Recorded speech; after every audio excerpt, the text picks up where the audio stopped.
Somewhere tonight, a woman is sitting at her kitchen table with a cup of tea gone cold in her hands. The house is quiet. The phone, face down, has not moved in 6 days, and she is not crying. That is the strange part. She is not crying anymore. She has passed through crying, through begging, through the spreadsheets of dates and synchronicities, through the forums at 3 a.m. She has arrived somewhere quieter than grief, a place that does not yet have a name. And in that quiet, a question keeps surfacing. Not the loud question, not, when will he come back? The other one, the one she has not said out loud to anyone. Why does the one person my soul recognizes as home treat my presence like a country he needs a visa to enter? If that question belongs to you, set down whatever you are carrying for the next 20 minutes. Because the answer is not what you have been told. It is not that he does not love you. It is not that you love too much. It is not that you are the chaser and he is the runner. That tired little playground rhyme the internet has been selling you for a decade. The truth is more interesting, more clinical, and, in the end, far more freeing than any of that. Your counterpart is not avoiding you. He is avoiding the version of himself that only exists in your presence, and that is a very different problem.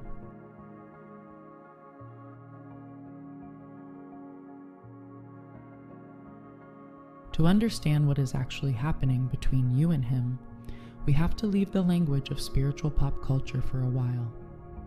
We have to enter the language of the nervous system, because whatever you want to call this connection, twin flame, soul contract, sacred counterpart, divine mirror, it is first and always being processed through a human body.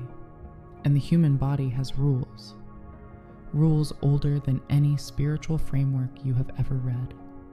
Attachment research, the quiet work that began with Bowlby and Ainsworth and has been refined for 70 years, tells us something counterintuitive, something almost no one repeats, because it is inconvenient to every love story we have been sold. The human nervous system does not flee from what feels unloving. It flees from what feels unfamiliar. Read that again, slowly. The nervous system flees from what feels unfamiliar, even when what is unfamiliar is love itself. Even when what is unfamiliar is the exact thing the soul has been asking for. Most of the people who will enter your life cannot trigger this flight response, because most relationships run on low voltage. They are pleasant or disappointing or useful or convenient, but they do not reach down into the original wiring. They never touch the parts of you that were shaped before you had words. They never meet the child who learned quietly what love was allowed to feel like in this body. Your counterpart does. That is what makes him your counterpart.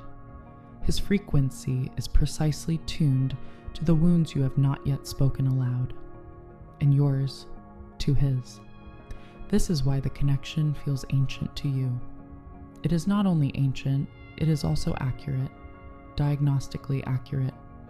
He is a walking polygraph of every pattern your psyche ever developed in order to stay safe, and you are the same for him. Neither of you signed up for this. Both of you agreed to it a long time before you arrived. Carl Jung wrote about this encounter, though he did not use the language of twin flames. He called it the encounter with the self, and he said something almost no one quotes because it disturbs the fantasy.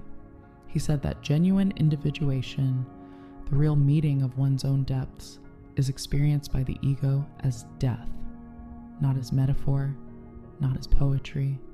The ego cannot tell the difference between dissolution and annihilation.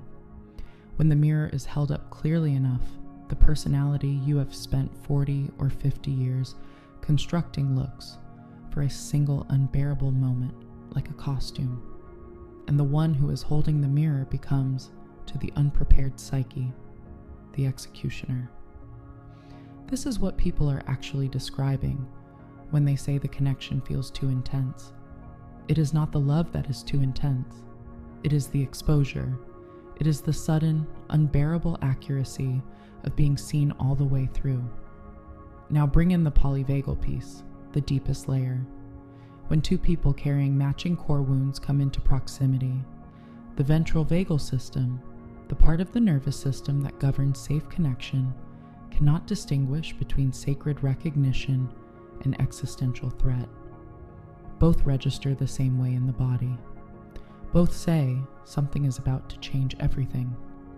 And for a nervous system that has survived for decades by avoiding exactly that, the body's oldest protocol activates instantly.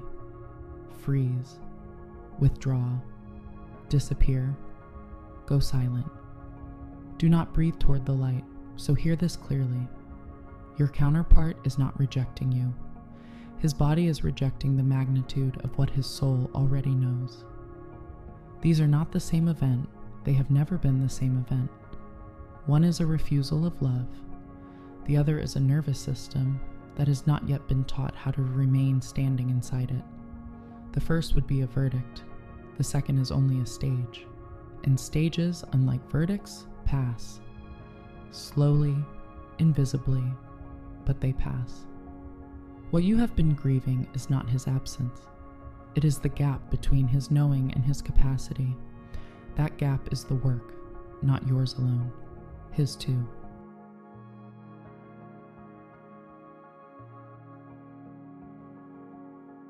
Here is where everything you have been told about this connection begins to quietly crack open. And I would ask you to stay with me through this next part, because the reframe I am about to offer you is the one that changes how you breathe when you think of him, not the one that makes the longing disappear, the one that makes the longing finally make sense. In quantum physics, entangled particles do not require proximity in order to affect each other. Distance is irrelevant to them. A particle in one corner of the universe can shift the behavior of its counterpart in another corner, instantly, without touching, without signaling, without any of the ordinary rules of space. This is not mysticism. This is measured, repeated, peer-reviewed science. But there is something the spiritual literature almost never tells you about entanglement. Something that matters enormously for what is happening between you and him. Entangled particles do not need proximity, but they do need coherence. They need a stable field, an ordered signal, a clean frequency on at least one side. When two souls are entangled, but one partner's internal field is coherent and the other's is chaotic, something strange happens. The less regulated field does not experience the more regulated field as peace. It does not experience it as comfort. It experiences it as pressure, as weight, as something unbearable that it cannot yet name. Sit with that for a moment. Your calm is not soothing to him. Your clarity is not comforting.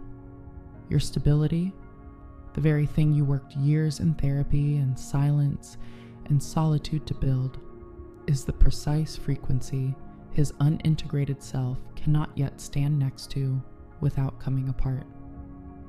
This is why he can feel you from 1,000 miles away and still cannot sit across a table from you. The distance between you is not emotional. It is architectural. His body has not yet been built to hold the room you now live in. And now, the reframe. The one worth sitting with for the rest of your life, if necessary. What if his avoidance is not rejection at all, but reverence? Unconscious, clumsy, painful reverence. The soul always knows what the personality cannot yet hold. Some part of him, far below his daily mind, far below the version of him who answers emails and makes coffee and lives an ordinary Tuesday, is kneeling. And the only way his untrained body knows how to honor something that large, something that accurate, something that exposing, is to retreat from it. Not forever. Until it can be approached without shattering, there is a phrase used carelessly in spiritual circles: unconditional love. It is almost always used wrong. Unconditional love is not a feeling you summon toward another person on a difficult afternoon. It is not a vow. It is not a decision you make once and then perform. Unconditional love is a structural capacity of the nervous system. It is infrastructure. It is the ability of the body to remain open, regulated, and present in the face of everything the other person is, including everything they have not yet become. Most human beings, including most twin flames, including most of the people on this path right now, have not built this infrastructure. Not because they are unworthy, not because they do not love deeply enough, because no one ever taught them how. Their mothers did not know. Their fathers did not know. The culture certainly did not know. So what looks like a failure of love, on his side and sometimes on yours, is in almost every case the simple, quiet absence of the architecture required to carry love of this size. He is not running from you. Please hear this. He is running from a cathedral his body was never trained to stand inside. A cathedral you, by the grace of whatever brought you here, are slowly learning to live within. And one day, if he does the work, and only if he does the work, he will walk through those doors. Not because you waited, because he finally could.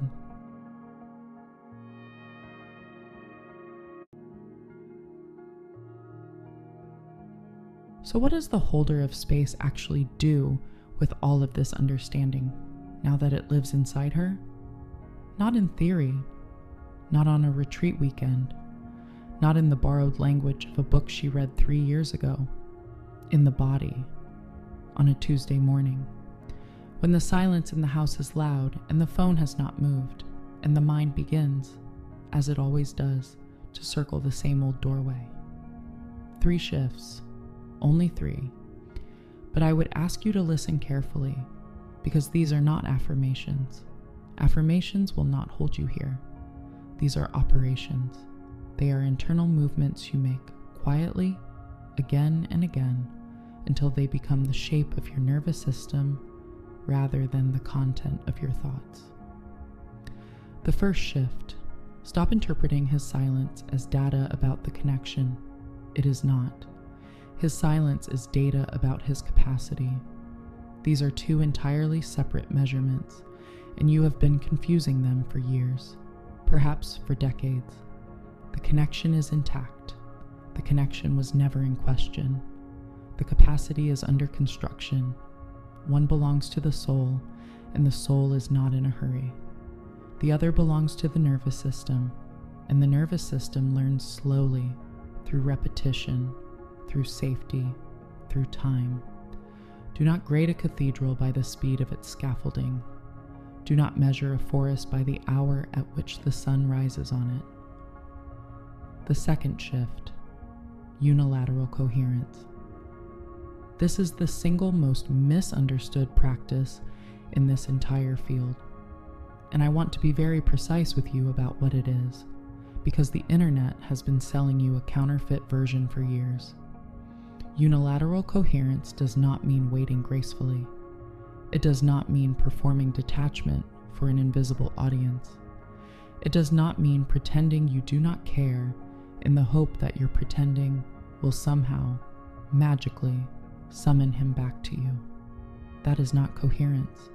That is choreography. And the field can tell the difference. Unilateral coherence means this: you become the stable field. Not for him, for yourself.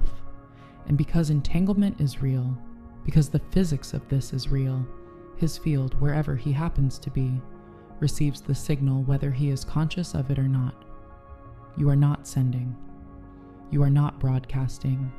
You are not performing. You are simply being. And what you are being is precisely what he will eventually have to meet, or not meet.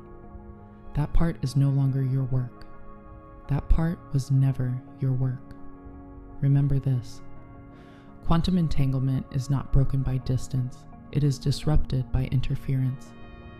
Obsessive monitoring is interference. Energetic grasping is interference. Spiritual bypassing, the practice of pretending you are fine when you are not, is interference. Coherence is the opposite of all 3. Coherence is the quiet, grown-up honesty of being exactly where you are, feeling exactly what you feel, without distorting the signal to make it more palatable to yourself or to him. The third shift, and this is the one that changes everything if you let it. The goal is not reunion. Say it once, out loud if you can. The goal is not reunion. The goal is a self so sovereign, so thoroughly at home in her own life, that reunion becomes a choice rather than a rescue. Because a reunion that arrives to a woman still waiting is not union. It is relief. And relief is a brittle temporary foundation for something this sacred, this demanding, this precise. 3 concrete practices to build this architecture in the body. First, somatic titration. When intimacy, even imagined intimacy with him, spikes the body, do not push through it. Do not run from it. Stay for 60 seconds, then rest, then return. Second, a shadow inventory. Where in your own life are you the avoidant one?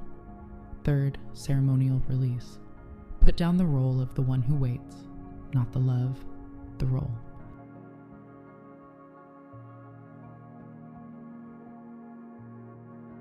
One question before you go, and I would ask you to sit with it rather than answer it quickly.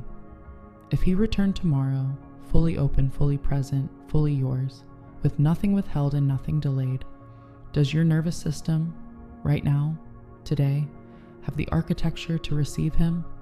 Or would some quiet part of you, the part you do not talk about, also begin to run?